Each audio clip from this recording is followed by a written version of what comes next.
Bonjour à toutes et à tous, j'espère que vous allez bien. Alors, après le Nouvel An chinois, c'est bientôt la Chandeleur et oui, ce sera le jeudi 2 février. La pâte à crêpes, je pense que vous arrivez à gérer grâce à votre Thermomix. Moi, je vous propose d'être un peu plus créatif, de réaliser une recette que l'on trouvera sur Cookidoo. Il s'agit du roulé de crêpes vertes aux épinards et au saumon. Ces crêpes roulées, farcies, ça plaît toujours. Cette belle couleur verte donnera du peps dans vos apéritifs. Allez, on est parti.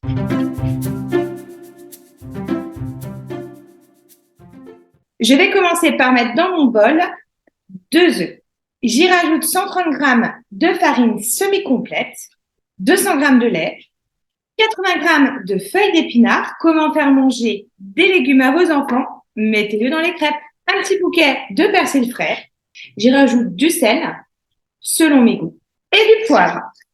J'insère le couvercle et le gobelet et je mélange le tout pendant 20 secondes à la vitesse 5. Si la pâte vous semble un petit peu trop épaisse, là c'est le cas, j'ai quelque chose d'assez épais, je rajoute un petit peu de lait et je remélange de nouveau quelques secondes. Ma pâte à crêpes verte est prête, je la transvase dans un récipient et je la laisse reposer quelques instants. J'ai légèrement huilé ma poêle et j'ai donc fait chauffer à la vitesse maximale. Je vais réaliser à peu près entre 6 et 8 grandes crêpes que je veux très fines. J'ai pris une grande poêle et j'essaye d'étaler ma pâte à crêpes de manière homogène. Une fois que ma crêpe est bien prise sur le dessous, je la tourne. Bon, on va éviter le fait de la faire sauter. Je suis plus prudente. Et donc, l'objectif, c'est de la dorer de chaque côté. Vous avez vu cette belle couleur verte? C'est très, très sympa. Ma crêpe est prête. Je la transfère sur une grande assiette.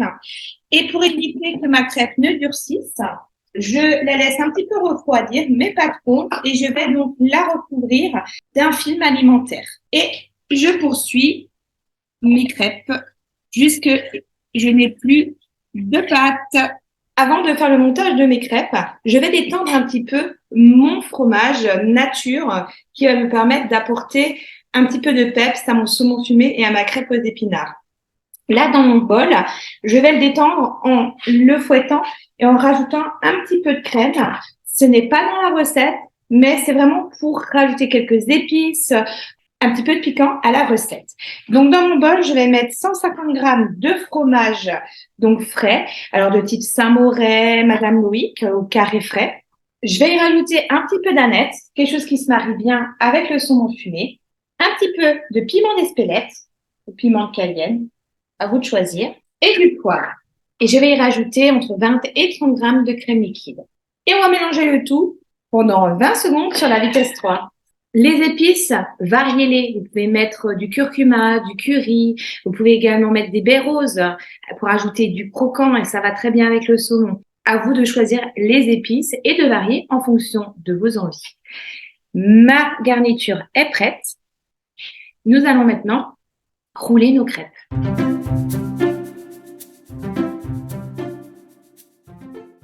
Je commence par garnir ma crêpe de mon fromage donc que je viens d'assaisonner. Si vous ne souhaitez pas l'assaisonner, vous ne l'assaisonnez pas, il n'y a pas de souci.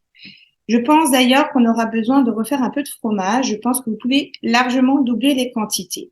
Je garnis ma crêpe de tranches de saumon fumé. Et pour terminer, je vais recouvrir mon saumon de quelques feuilles de pousses d'épinards. Et là, il me reste plus qu'à la rouler. Pensez à bien serrer votre crêpe lorsque vous la roulez. Ma crêpe est garnie. Je la réserve dans un film alimentaire à la sortie du frigo avant de servir. Il me restera plus qu'à couper des tranches de 3 à 4 cm en y mettant un petit cure-dent pour le servir à l'apéritif.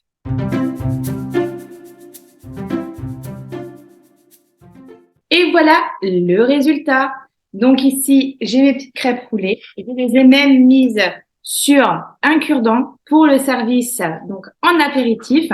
C'est très coloré, Très sympa. Voilà, petite idée. Garnissez aussi à la place du saumon fumé on peut mettre sur les crêpes des rillettes de poisson ou bien également d'autres rillettes ou de tartinades. Vous pouvez mettre du jambon, du chorizo, varier les couleurs. Pourquoi pas mettre justement des tomates séchées dans votre pâte à crêpes ou du concentré de tomates pour les colorer en rouge ou mettre du curcuma, du curry pour changer justement les couleurs et aussi parfumer vos garnitures. À vous de tester. Faites bien la Chandeleur et il me reste plus qu'à vous souhaiter un bon week-end et je vous dis à bientôt. Au revoir.